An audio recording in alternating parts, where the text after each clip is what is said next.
Roberts' ruling. You know, from a legal standpoint, the case really started all over. Again, the political pressure was evident. Now, this case was assigned to Genesee County Circuit Judge Joe Farah, a judge with a reputation of being immune to outside pressure in making his judicial decisions, which was an advantage to these 94 defendants who hadn't done anything. Again, we said, based on the Judge Farah's reputation, that these cases would be dismissed, no matter the political pressure exerted. Last Friday, in this case, Judge Farah ruled, club patrons' rights violated, judge rules. Thank God. He handed down his verdict, not guilty. He said, in effect, that the defendant's rights were violated and the cases were dismissed. Keep in mind, the ACLU is an agency that takes these types of cases, often criticized for taking them. Doesn't necessarily tell you that they like these people or that they're good people or they're bad people, but they take difficult cases, and specifically cases where it clearly indicates somebody's rights may be violated. Now, what they do is when they take these cases, they send a message to the overzealous government officials that there's a line in the sand that's drawn, that these officials are not allowed to overstep when a person's constitutional rights are at risk. If Judge Farah didn't have the courage to stop these kinds of government abuses, where would it stop? A wedding reception? A funeral dinner? A service club meeting? Somebody starts using drugs in the bathroom or even right out in front of everybody, but that person may not realize it. Should they be arrested?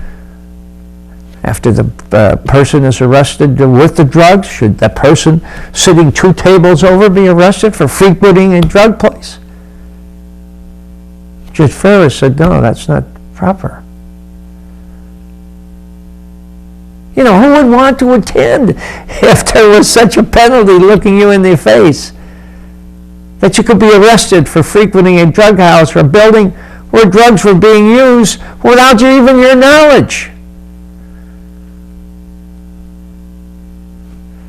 So we have to take our hats off to Judge Farah this week for doing what was right and understanding the law and making sure people's constitutional rights are protected, no matter who they are. The line in the sand has been drawn by Judge Farah. You know, let me quickly talk. Here's the question of the night. How not to make friends and influence people. That's how Flint Mayor Don Williamson is acting towards the citizens of Flint and his friends, his former friends and allies on the city council. I say former because just this past week the council unanimously voted no confidence in the mayor.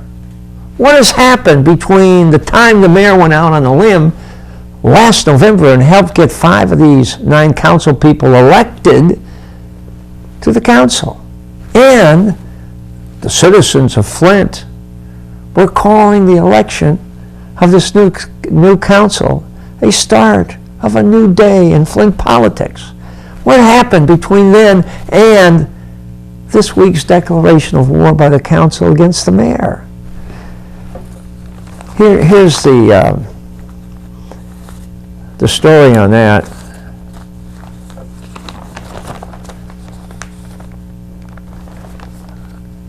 It's in the Flint Journal, and it says, even Flint's mayor allies on city council rebel against him. So you have to ask, why is that happening?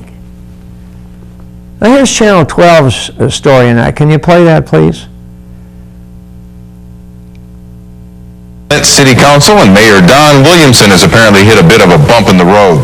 In a unanimous vote last night, 7 council members said they have no confidence in the leadership of Mayor Williamson. ABC 12's Dawn Jones talked to the mayor today about the council's vote of no confidence and joins us now from the newsroom with more on his reaction. Dawn? Well, Larry, not surprisingly, Mayor Don Williamson is not showing, at least publicly, any signs of being concerned at all about what the council thinks about his leadership. Mayor Williamson appears to be losing support among members of the Flint City Council. In a surprising move Monday night, members considered to be his allies sided with his critics and cast a unanimous vote of no confidence in his leadership. I don't have no confidence in him, and I'm the one that counts. Remember, the whole city of Flint elected me. Just one small part elected each and every one of them.